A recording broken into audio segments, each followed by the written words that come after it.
So before we begin with this topic, that is the transport level security, we need to understand certain things as to why is that we require various security mechanisms. So as you are aware, on the web, mainly the websites which are being widely used these days by the business people, the government agencies, and many individuals. So because there is good internet access, we have the graphical web browsers, and this has basically helped a lot in setting up facilities on the web for electronic commerce. But what happens is, in reality, with all these facilities being available on the internet or the web, the web has become extremely vulnerable to compromises because of the various principles of web security, that is integrity, threat to confidentiality, denial of service, or authentication. In the last class, when we looked into the principles of security, we mainly focused on confidentiality, the integrity, and availability. Now, other than that, there are other principles, but these three form the basic CIA triad. Okay, so as you can see here, we have included the denial of service and authentication. So when we upload any content or anything is being used in the website, there are threats to all these four principles of security. So there becomes a greater need for adding some security mechanisms.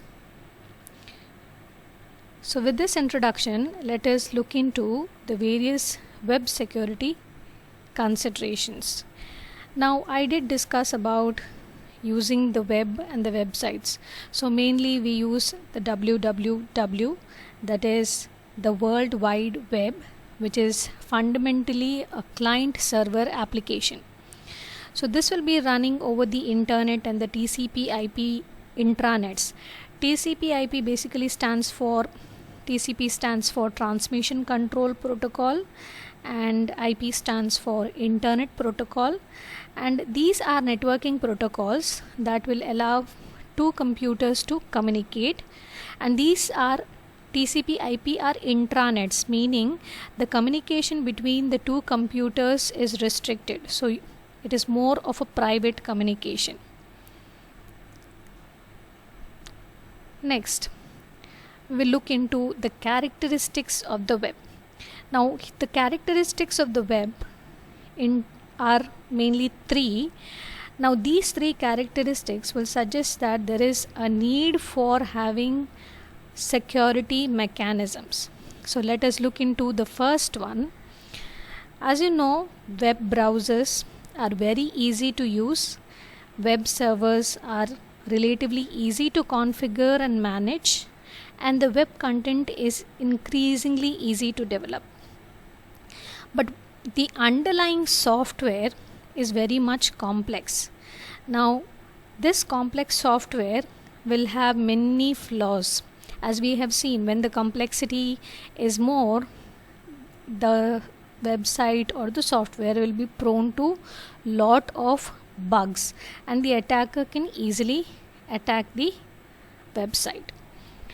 So the second characteristic is that the web server can be exploited as a launching pad into a corporation or an agency's entire computer complex. So once this web server is installed, eventually what happens is that it can get corrupted or destabilized. So an attacker will be able to gain access to the data and the systems which is not a part of the web itself, but it can be connected to the server at the local site. Third characteristic of the web is that generally the casual and untrained users become the common clients for the web-based activities or the services. So such users are not necessarily aware of the security risks that exist. So they do not have the tools or the knowledge to take any effective countermeasures. So because of these three characteristics of the web, there is a need to have secure mechanisms. Now here in this particular table you can see the various web security threats. Now these threats basically are classified based on the principles of security, that is integrity, confidentiality, denial of service and authentication. Now along with the principles of security, you can see for each of them you have the threats being mentioned, the consequences and the countermeasures. So if you see the principle of security, that is integrity, the consequences could be the loss of information, compromise on the machine, vulnerability to all other threats, and countermeasure could be the cryptographic checksum. And the second principle, that is confidentiality, the consequence could be the loss of information, loss of privacy, and the countermeasure could be encryption and web proxies.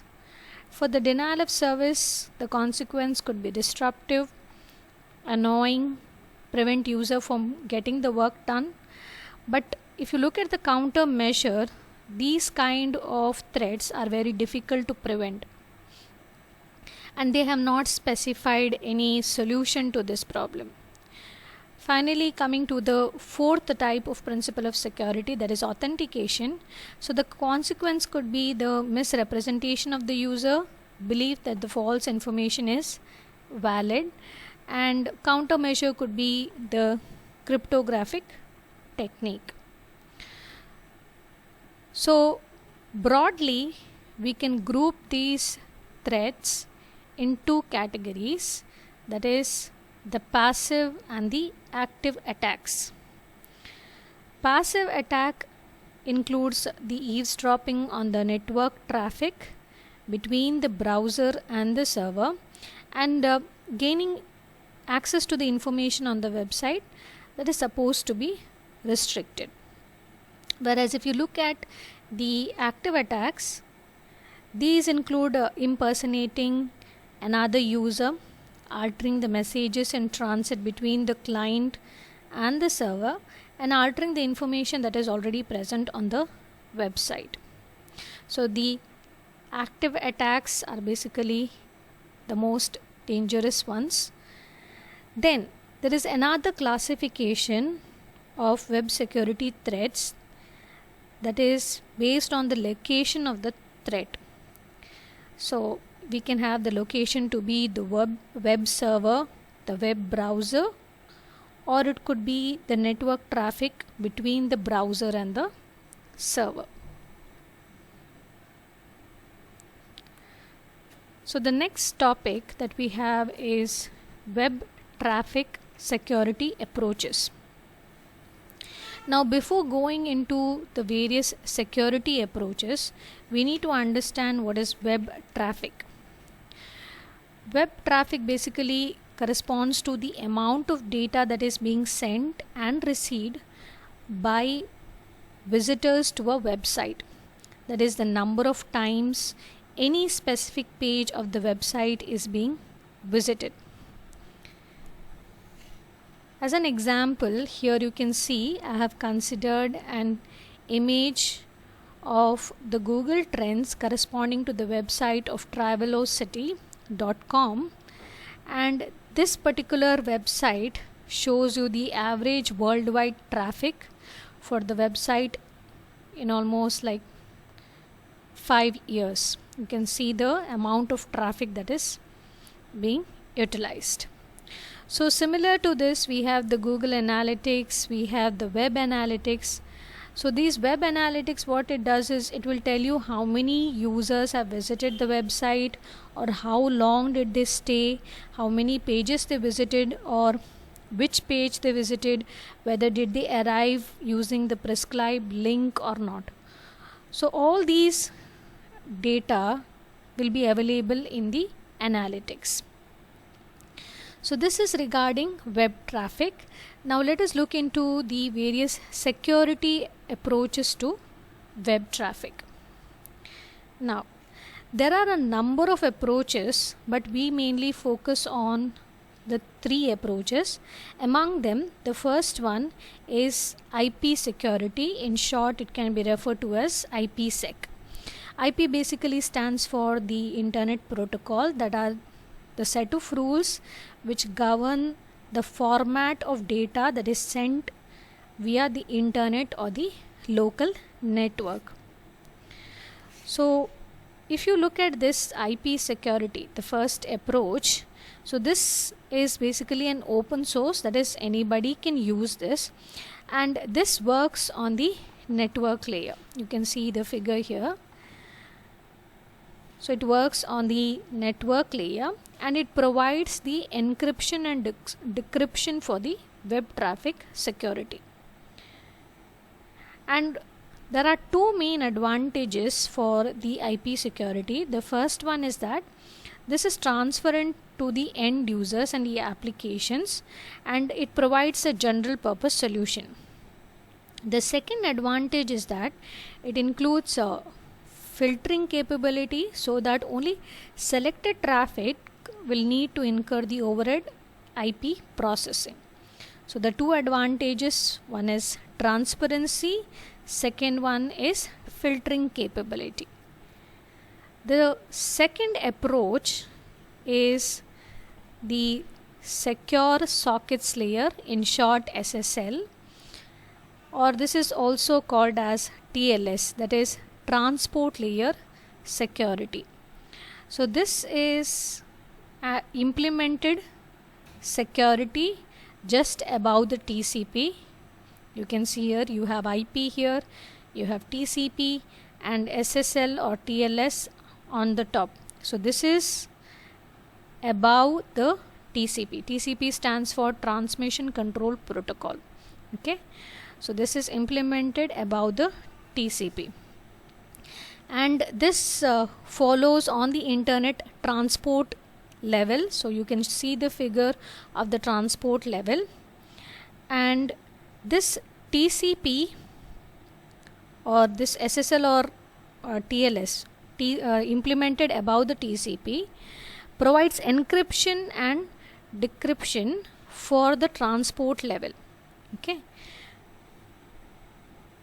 so TLS or the SSL can or could be provided as a part of an underlying protocol suite and therefore become transparent to other applications like the IP security.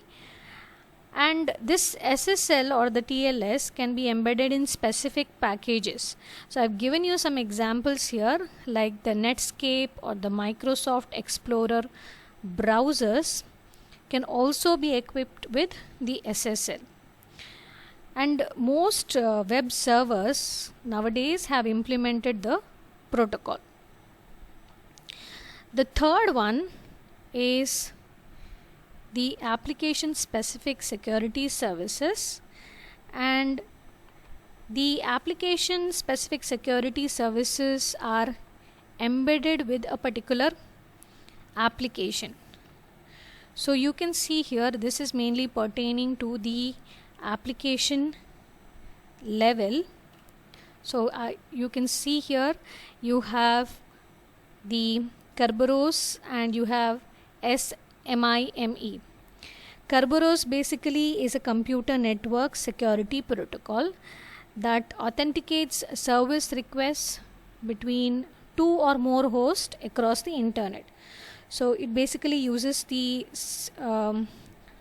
secret key cryptography, whereas SMIME stands for Secure Multipurpose Internet Mail Extensions, and this is a technology that allows to encrypt emails and helps combat against any phishing attacks by allowing them to digitally sign your emails to verify whether you are a legitimate sender of the message. So in the application level, the application specific security services are implemented, wherein you have Kerberos and you have SMIME.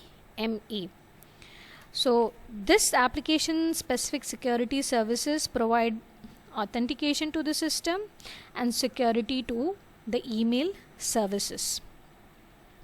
Now the main advantage of this particular security approach, that is the application specific security service, is that it can be tailored to the specific needs of a given application.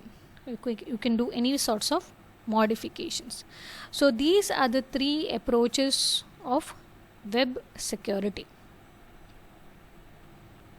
Now coming to the SSL, which stands for Secure Socket Layer. So this secure sockets layer is used to provide security for the data that is transferred between the web browser and the server. So if you want to provide security between the web browser and the server, security to the data, mainly to the data that you are transferring between the web server and the browser, you need to use the SSL. So this SSL is one of the most widely used security services, and it is one of the extension of the internet standard, which is known as the TLS, that is the Transport Layer Security. And this is a general purpose service which is implemented as a set of protocols that rely on TCP, that is the Transmission Control Protocol. So this SSL is designed to make use of TCP to provide a reliable end-to-end service, and this is not a single protocol, but it has two layers of protocols. So next let us look into the SSL architecture. So if you see here, this is the SSL architecture, that is a secure sockets layer architecture. This is basically an SSL protocol stack. So these are the various protocols which are stacked, wherein you have IP, TCP, SSL record protocols which are made available at the lower levels. This SSL record protocol basically provides security services to various higher layer protocols. So in particular you have the HTTP, that is Hypertext Transfer Protocol, which provides a transfer service for web, client or the server interaction, and this will usually operate on top of the SSL. And at the higher level we have the handshake protocol, we have change cipher spec protocol, and the alert protocol along with HTTP. Now these three, specifically handshake protocol, change cipher spec protocol and alert protocol, are used in management of SSL exchanges. So if there is any exchange, so these three are responsible. Now before we proceed, we need to look into the two important concepts of SSL. The first one is SSL connection. So this SSL connection is actually a transport between the client and the server for communication that provides a suitable type of service. Now for SSL, such connections will be usually peer-to-peer relationships, and these connections will be transient. So, and moreover, each connection is associated with one session. The second important concept of SSL is SSL session. SSL session is an association between the client and a server. Like I can say example, it is more like a temporarily time period that is being used. For example, usually when you go for these net banking websites, you have certain alert messages that will come saying that the session is timed out. So this is one example of a session being established. So this is an association between a client and a server, and sessions are created by the handshake protocol. We have previously seen, I showed you in the architecture where is the handshake protocol. So they are created by the handshake protocol. So these will also define a set of cryptographic security parameters which can be shared among the multiple connections.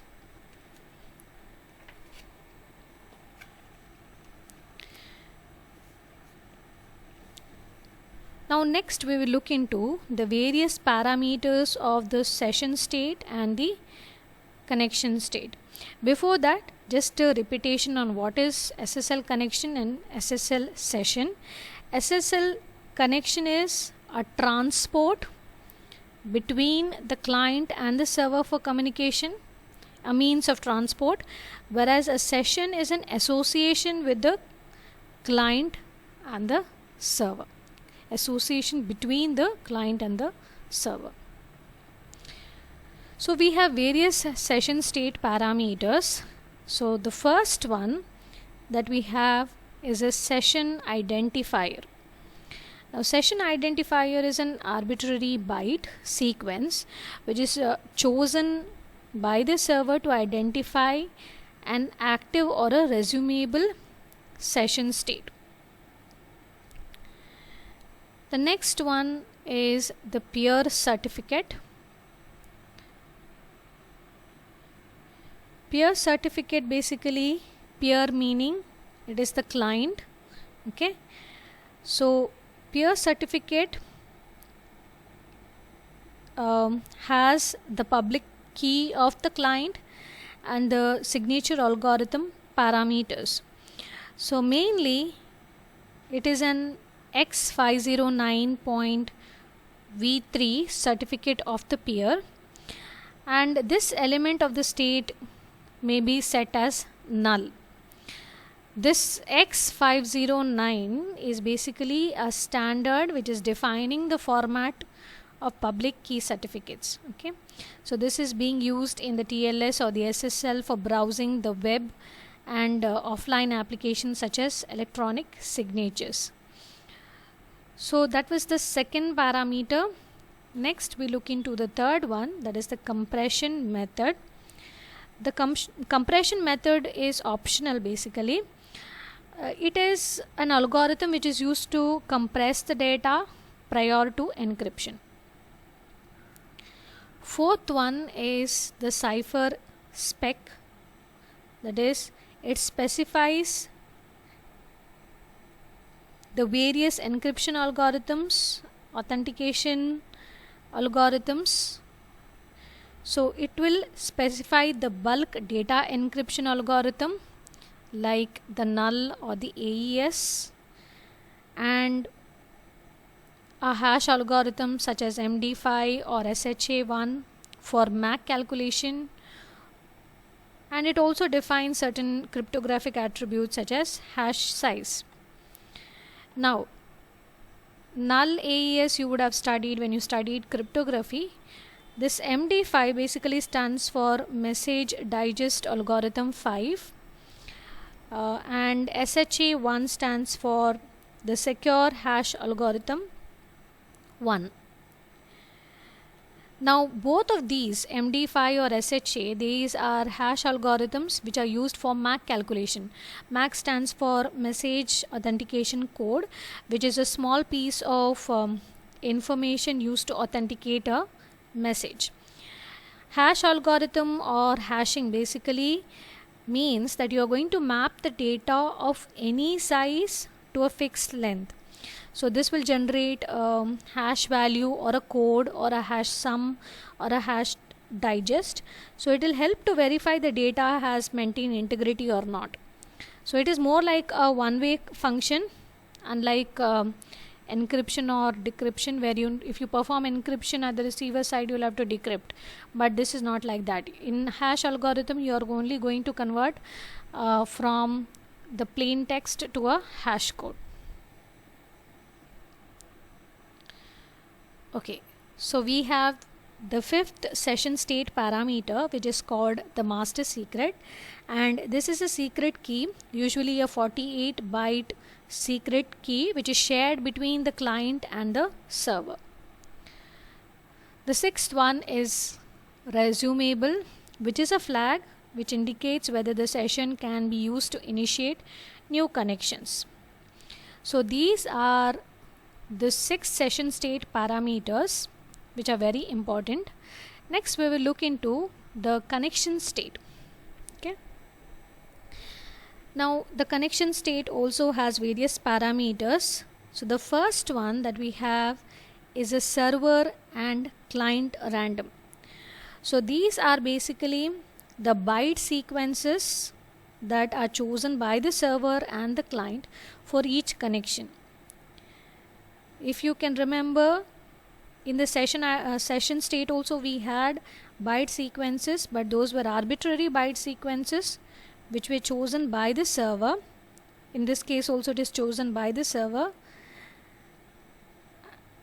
There it was used to identify an active or a resumable state, whereas here these are the byte sequences that are chosen by the server and the client for each connection.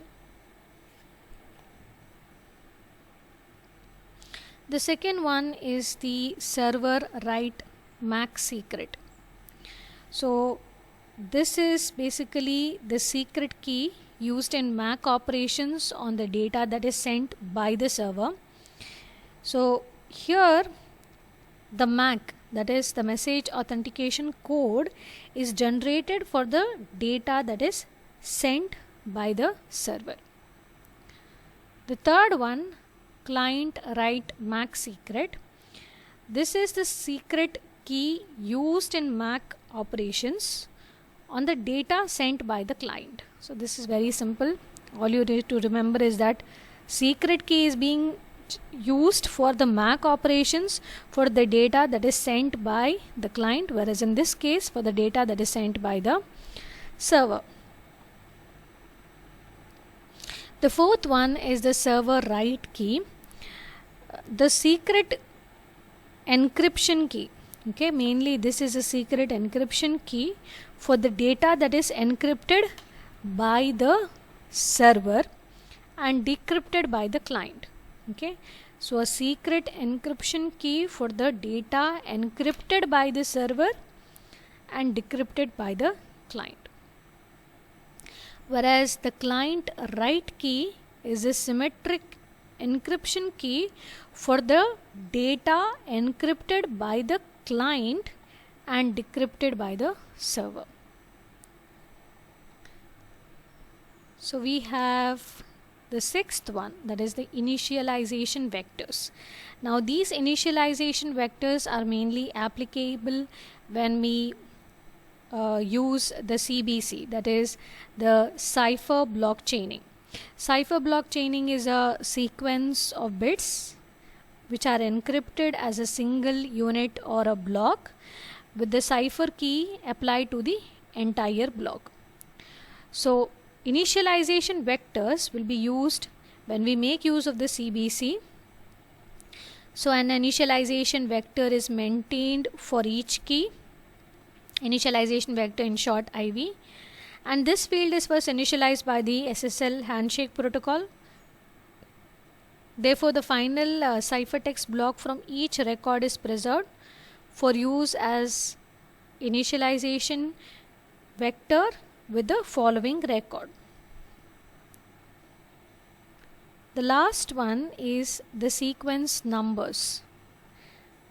So each party maintains a separate sequence number for the transmitted and the received messages for each connection. So when a party sends or receives a change cipher spec message, the appropriate sequence number will be set to 0.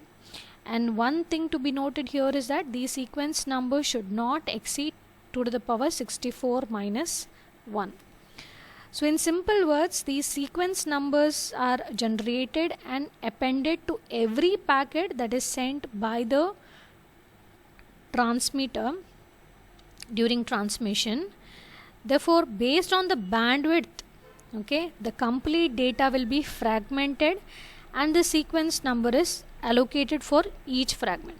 So at the receiver side, based on the sequence number, all the data packets are collated.